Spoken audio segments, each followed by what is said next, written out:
and welcome to the Of Interest podcast. I'm Gareth Vaughan from interest.co.nz. Without doubt, one of the sectors of the New Zealand economy most impacted by the COVID-19 pandemic has been tourism.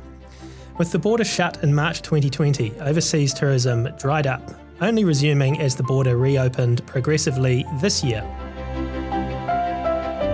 To talk about what's going on in the tourism sector and what its prospects are, I'm joined by Rebecca Ingram, the Chief Executive of tourism industry Aotearoa, an association representing the industry. Hello, Rebecca, and welcome to the Of Interest podcast. It's good to have you with us.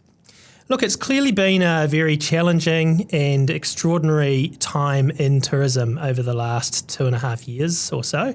Look, since the border fully reopened at the end of July, and as we head into summer, which we've just had a taste of with Labour weekend, how is the industry faring? Well, there's no understating the impact of the last couple of years, but it's also fair to say the industry is looking ahead and feeling quite hopeful about the oncoming summer. It's going to be a really interesting summer. We're going to learn a lot this summer because certainly my expectation is that it will look quite different to what a 2019 summer did for lots of different reasons. Yeah, I was just going to say, what in particular do you anticipate will be different? Sure. Well, for a start, we are not expecting to see the same number of visitors that we might have in 2019. So there's no kind of bounce back about to happen. Our flight connectivity is recovering well, but we expect it to be between sort of 60 and 70% of pre-COVID levels.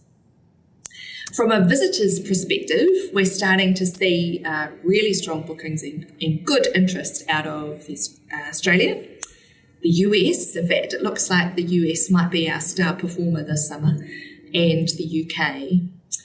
But of course, some of our Asian markets are still closed, like China, for example, is not yet really open to people travelling. So we're not expecting any visitors from that part of the world this summer. And then there's all the things that have been kind of happening in the Northern Hemisphere over the last summer that has us interested. So this thing called revenge travel, which is that everyone's been cooped up for a couple of years. They're desperate to get out and spend their dollars. And so whether that's going to look like a summer where we see a great deal more spending than might have traditionally occurred. Are people going to stay a bit longer? Are people going to come and do some work while they're here, for example? Because flexible working is now just part of the way we work now. And so all of those things are going to come together and tell us some very interesting things. Yeah, absolutely. The other part of the mix I would just add is that we've all experienced a pretty tough winter. The illness that's been around has been, I've got young children. It's certainly hit my family pretty hard with flus and COVID and the like. And of course, our summer is the Northern Hemisphere winter. And so we may see, or we expect to see actually higher levels of cancellation than we might traditionally as people either can't quite find the flight that they're looking for or they get unwell and are then unable to travel. So it's going to be quite a different summer this summer than what we've experienced before. You talked about flight capacity. I think, did you say sort of 60 to 70% of summer 29, pre-COVID levels? So obviously there's still a way to go if that's going to get back to where it was then. I'm quite interested in that and also pricing because I recently in the last school holidays, my family, we went on a holiday to Fiji and the accommodation costs were a lot more expensive than pre-COVID. So, how is pricing looking for people coming from overseas, I guess, flights and accommodation, and how does that compare to pre-COVID? But also, the New Zealand dollar has been weakening a bit of late due to lots of things going on around the world. Does that entice more people to come here? So on the New Zealand dollar, it will likely entice people to spend a bit more when they're here because their budget's probably going to go a bit further. So what we've seen in the past when we've experienced the fluctuation of the New Zealand dollar against the US, for example, is that just enables people to do more while they're in town, which is actually a good thing because it means that they've got the ability to do more activities and to spend more money locally, which pushes that money through our communities and into our economy in a really broad way, which is great. Overall, though, pricing of travel is higher than it was pre-COVID, and there's a couple of drivers for that. One is supply. So as you say, there aren't as many flights, and so the seats on those flights are then there's greater demand for them. So we're a bit supply constrained, and that exists across flights, but it also exists across rental fleets like cars, for example, which had to sell down quite a lot of their rental car stock over the last couple of years. And then you've got workforce constraints. So you might not actually be able to offer all of your services or products at the moment because you haven't quite got the right number of people in your business to be able to do that. And so all of those constraints then create a higher price point. And if you layer on top of that inflation and aviation fuel prices have gone up, and you end up with this very complex picture, which is creating a different look for our tourism economy at the moment. Yeah, there's certainly plenty of challenges out there.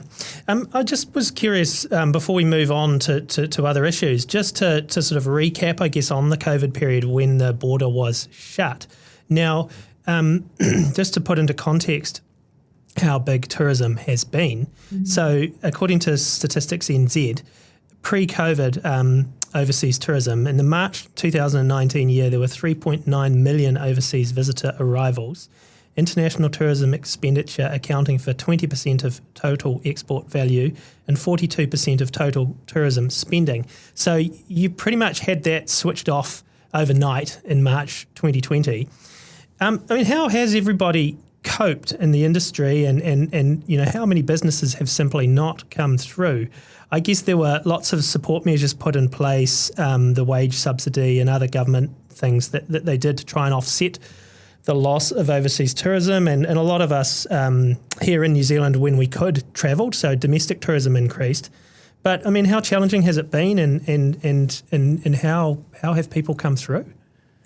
It's been incredibly challenging. There is really no way to describe it other than incredibly challenging. And there's not a tourism business in operation today that hasn't had to go through extraordinary times.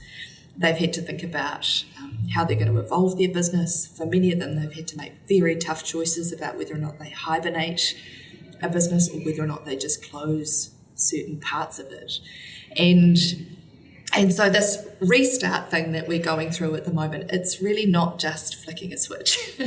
You can't just shut something down for a couple of years and then hope that it will turn back on just the way it was. And so it's very difficult out there at the moment. People are having to make lots of choices with imperfect information. They're having to figure out, how many staff do I need? Can I open that wing of my hotel?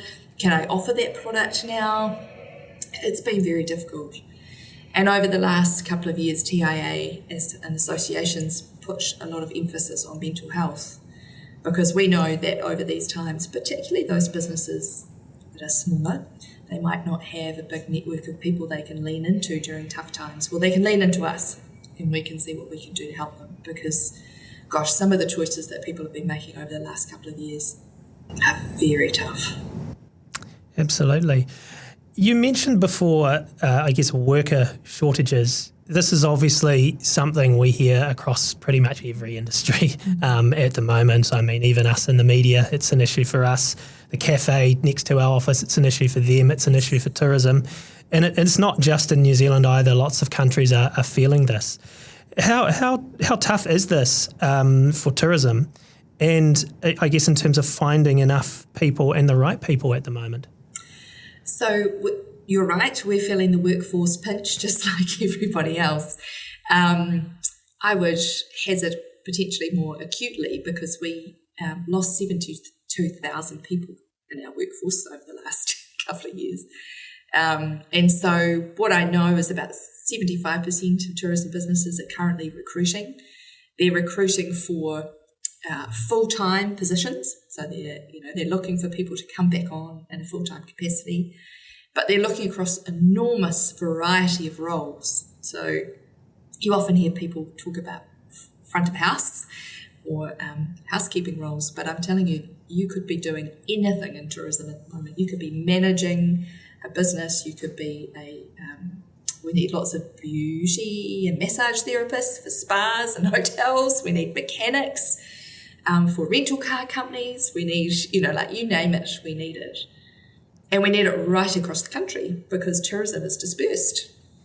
So it's not like we need all of these people in Auckland, though a lot of them in Auckland would be helpful.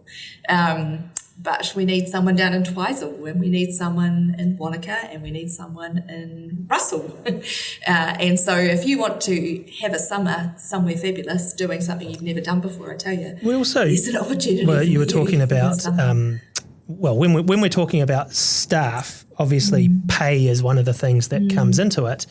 And I noticed that the government recently launched what it's calling a tourism industry transformation plan, and the first part of that is a better work action plan. And it has an estimate of pay in the tourism sector, with it coming in $6.18. This is the hourly income gap, $16.18 below the New Zealand median at $21.58 versus $27.76. Now, there is a bit of a perception that the tourism industry is a low-wage employer. Is that a view that you accept? Is this perception an issue in terms of attracting staff to the industry? Well, the perception's certainly an issue because we need great people and we want them to feel like they can join the tourism industry and see how that is going to benefit them throughout their career. What I see, though, is the tourism industry really upping its game. So 70% of tourism businesses are paying at least the living wage, and then they're layering in other benefits on top of that in order to be attractive. So whether that's accommodation, or meals, or bonuses, professional development, all the things that you would expect to see from a great employer. And as tourism industry Aotearoa, we're striving for tourism businesses to be employers of choice. We don't just want to hit the minimum, we want to ensure that we're attracting the best and the brightest because we've got a really exciting, dynamic industry that we want to recover. But we also want to contribute really positively to New Zealand, and so we need lots of great people to come and join us. You've also got Stuart Nash as the Minister of Tourism, who's a minister who has plenty to say.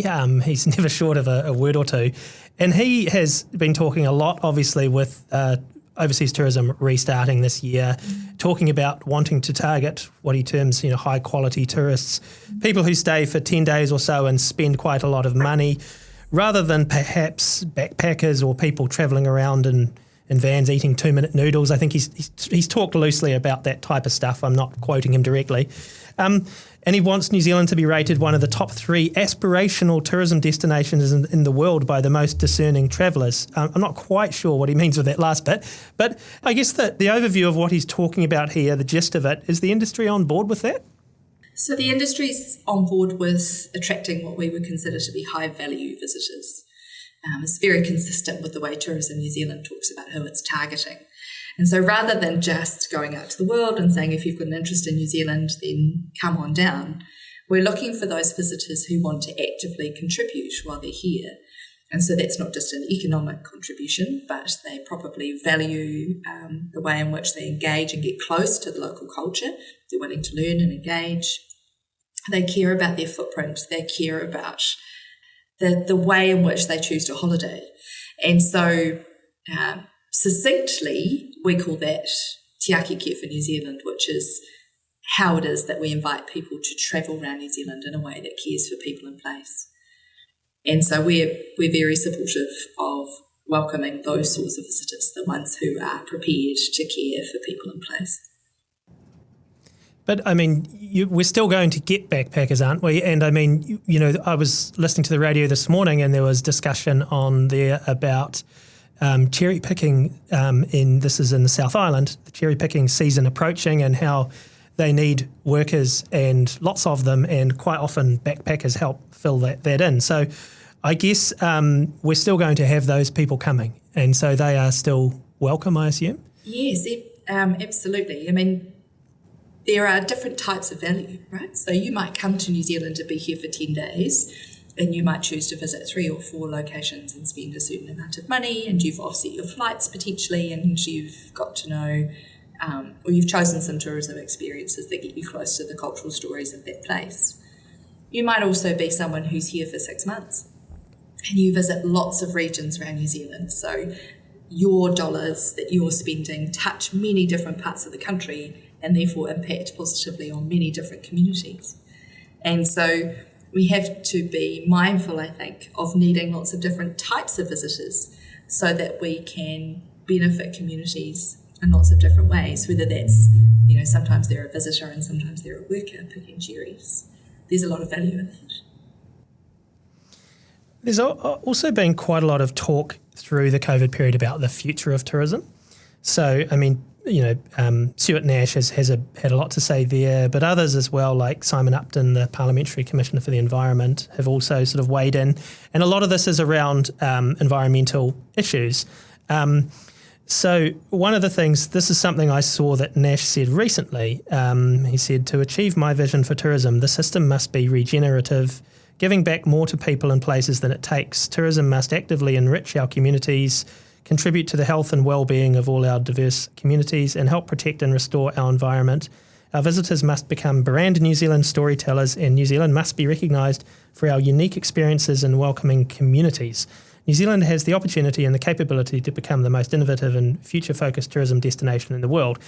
I guess just looking at his comments, but others, as I mentioned, Simon Upton and other people, and I'm sure people within the tourism industry as well, some of the issues that, or possibly two of the issues that have been quite prominent is climate change, and obviously with the 2050 target of a net zero emissions economy, and I guess this broad concept of a social license being the ongoing acceptance of an industry's standard business practices and operating procedures, and the acceptance in the general public to that, I guess the general public who aren't directly connected with the industry.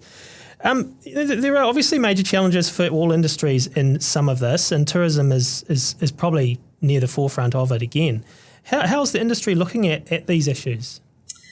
So the term regenerative tourism has been around for some while, and I think the best way to think about it is it's on a spectrum. So you've got sustainable tourism on one end and regenerative tourism at the other. And if one sort of asks how can tourism positively contribute, or how can tourism do a better job, regenerative tourism is asking how can tourism do a better job for New Zealand. So what it is that we can do that will make a difference to many different facets of New Zealand. And that's a conversation that's got a lot of momentum globally, but also within the New Zealand tourism industry. And so the last couple of years have been a wonderful opportunity for reflection. If there is to be a small silver lining, it's that. And a lot of action's taken place. So whether or not it's the development of destination management plans across the country, which take a very focused look in partnership with community, with mana whenua and iwi and councils in the tourism industry. What is the kind of tourism that we want for our place, and how are we going to work towards achieving that? And so these plans now exist right across the country, and they've only been stimulated over the last couple of years. And that's going to fundamentally change the way we think about how we do tourism in New Zealand.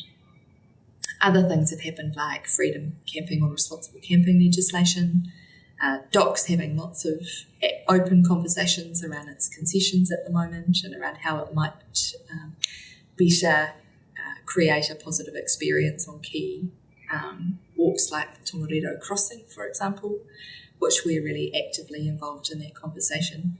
And then we're also working as an industry with the Aotearoa Circle on our own climate adaptation plan. So what is the impact of climate change going to be on tourism, and how are we going to adapt and evolve as an industry in order not to just meet our climate targets, but also to be ready for what's coming. And so all of these things happen largely behind the scenes for anyone who's not in the tourism industry. And look, to be honest, even for some tourism operators that are hosting kayak trips or doing fine art walking tours, they're not necessarily that involved in them. But trust me, there's a huge amount going on that's looking at what is the kind of industry that we want to be and what is our next evolution. And I'm really excited about what I'm seeing consistently across the industry. Yeah, what do you think is the future for a tourism sector in a carbon net zero economy? I mean, I guess all the way from aircraft bringing people here, currently fossil fuel burning, obviously. That may change. There may be biofuels and other fuels in future. And then those people, when they're here, kayaking in rivers or whatever, travelling around, I mean, how do you get a sense of how this will change? Well, I think there's, as you say, there's two parts, right? So there's how they get there and then the experience they have in New Zealand. Air New Zealand's doing very exciting work in terms of sustainable aviation fuel and the kind of capacity that we're going to need in New Zealand to be able to ensure that we've got good sustainable fuel options alongside electric aircraft. And then there's what we can do to support every tourism business across the country becoming more sustainable and putting themselves on a path to regenerative tourism. And that's something that we've been doing over the last couple of years at Tourism Industry Aotearoa. So we've really accelerated our program to partner up with tourism businesses and step them towards being sustainable. So we have this thing called the Tourism Sustainability Commitment. It's got 12 initiatives in it. Over the last year, we've been partnering up with parts of the country, whether it's the Bay of Plenty with the development of their Green Room initiative or Wellington NZ. And basically what we do is we partner up with the business. We look at the Tourism Sustainability Commitment and the 12 points of that. We look at their business. We develop an action plan together that's going to put them on the path to not just being committed to sustainability, but actually embedding it into their business. We'll support 100 businesses over the next over an 18-month period to do that, and it's really building momentum. And our vision would be that we lead the world's most sustainable tourism industry, and so we're really committed to try and get as many tourism businesses through this program as we possibly can so that we can stand really confidently on the fact that we are sustainable when we get here, and that as Kiwis we can be proud of our tourism industry and what we're doing to do our part. But right back at the beginning, you mentioned that this summer will not be the same as, I guess, the 2019 pre-COVID summer. The numbers won't be as big. Pre-COVID, there were some predictions. I think we were getting to about close to 4 million annual overseas visitors. Predictions of this, actually, this was Simon Upton again talking about this potentially rising to 10 to 13 million annually by 2050. This was a pre-COVID prediction, so it may have changed. What sort of, I mean, obviously human beings many of us love travelling and we have for thousands of years and some of us will continue to do so, whatever's going on in the world. In terms of a sort of, you talk about sustainability, a sustainable number of visitors, is there a specific number that would be a top threshold for New Zealand above which you think would be too many? Gosh, I wouldn't hazard a number. But what I would, so there's a couple of things that were sparked for me as you spoke then.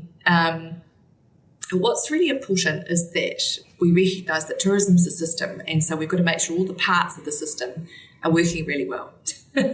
So absolutely acknowledging that pre-COVID there were communities across the country that were finding it difficult to manage the number of visitors that they had.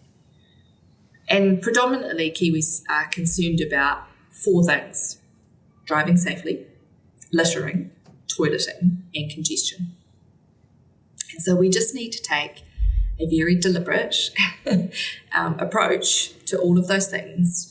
And where we know that we've got something really special and beautiful that lots of people want to do, that we've thought about how we want that to be managed and engaged with, and that we've consulted with the local community, that we're not doing things in a kind of knee-jerk way, but that we're being very considered, and ensuring that the experience of the place is protected and maintained, and that the visitor also has a great time.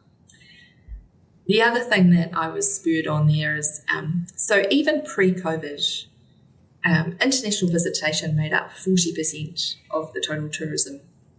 The other 60% was Kiwis rocking around New Zealand. And so we should never forget that we are also visitors. And so when we venture from home and we go on our long weekends and we go on our holidays, we also have a responsibility to make sure that we're taking care of the places that we're going to, and that we're thinking about what our impact might be when we're heading to our favourite hotspots, or our beloved beach, or the place that we enjoy popping up a tent, because it's a team effort. So we are inviting people to follow the Te Aki promise and care for people in place, and that's as much true for Kiwis as it is for anyone coming to New Zealand for the first and maybe only time. Absolutely. Yeah, that's a nice point at which to finish, I think, Rebecca. That's Rebecca Ingram, who's the Chief Executive of Tourism Industry Aotearoa. And I'm Gareth Vaughan from interest.co.nz with another episode of our Of Interest podcast.